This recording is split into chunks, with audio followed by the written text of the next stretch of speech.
Muling nagpakita ng mahusay na koordinasyon ang Philippine National Police at PDEA sa isang matagumpay na anti-illegal drug operations sa Iloilo.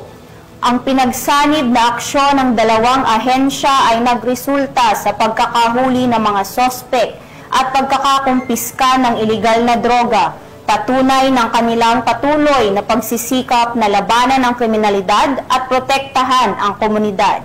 Ibabalita yan ni Patrolwoman Justin May Halyores.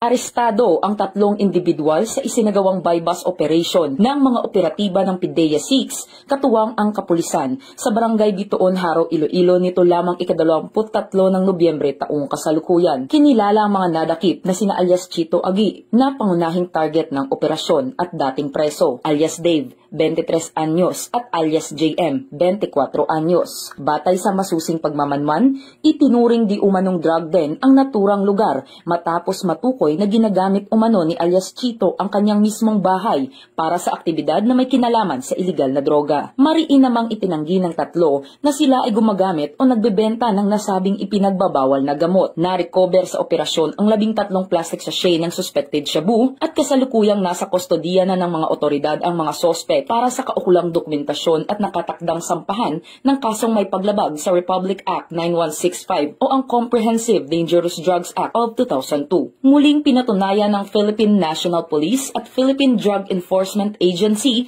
na epektibo ang kanilang pagtutulungan sa pagpapatibay ng kampanya kontra iligal na droga para sa seguridad ng mamamayan.